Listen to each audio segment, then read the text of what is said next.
Danielle, thank you. Before I begin today, I want to say a word about the news that came out today relative to the economy. Actually, I just want to say a number: 0. Today, we received news that our economy had 0% inflation in the month of July. 0%. Here's what that means. While the price of some things went up last month, the price of other things went down by the same amount. The result, 0 inflation last month, but people are still hurting, but 0 inflation last month. Economists look at a measure of inflation that ignores food and energy prices, and they call it core inflation. That's about the lowest amount in several months.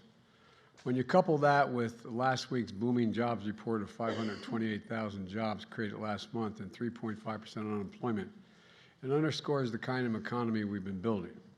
We're seeing a stronger labor market where jobs are booming and Americans are working, and we're seeing some signs that inflation may be beginning to moderate. That's what happens when you build an economy from the bottom up and the middle out. The wealthy do very well and everyone has a chance. It gives everyone a chance to make progress. Now I want to be clear. With the global challenges we face, from the war in Europe to disruption of supply chains and pandemic shutdowns in Asia, we could face additional headwinds in the months ahead. Our work is far from over, but 2 things should be clear. First, the economic plan is working, and second is building an economy that will reward work. Wages are up this month, provide opportunity, help the middle class, and still have work to do, but we're on track. The second point I want to make is we need to pass the Inflation Reduction Act right away. That's the most consequential thing that Congress can do to keep our progress on inflation from getting better, from getting worse, keep it moving in the right direction. And it will bring down the cost of prescription drugs, health insurance premiums, and energy costs. It's going to make big corporations just pay their fair share, nothing more than their fair share.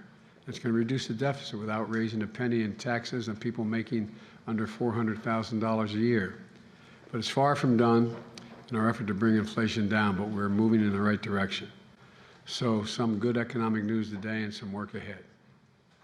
Now to the reason we're here, and the most important reason that we've assembled in this room in a long time. Danielle, when you were here for the State of the Union, I had hoped you'd be back to sign this for this bill signing. It turns out that's working.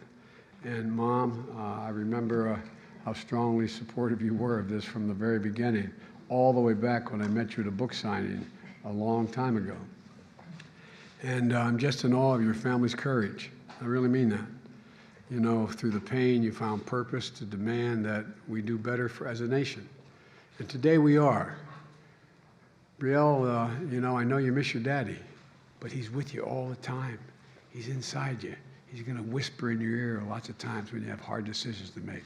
You're going to wonder what Daddy wants you to do, and he's going to be there. He's going to be there for you.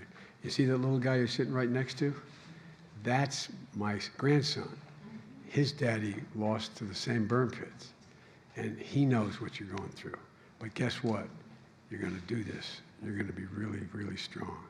And it's hard taking care of Mommy and a grandmom, but you got to do it, okay? All right. And to the veterans and their families here today and for all around the country, we can never fully thank you for your service and your sacrifice. And that's not hyperbole, that's a literal fact. Less than 1% of you risk everything to defend 99% of the population. 1% risk 99%. We owe you.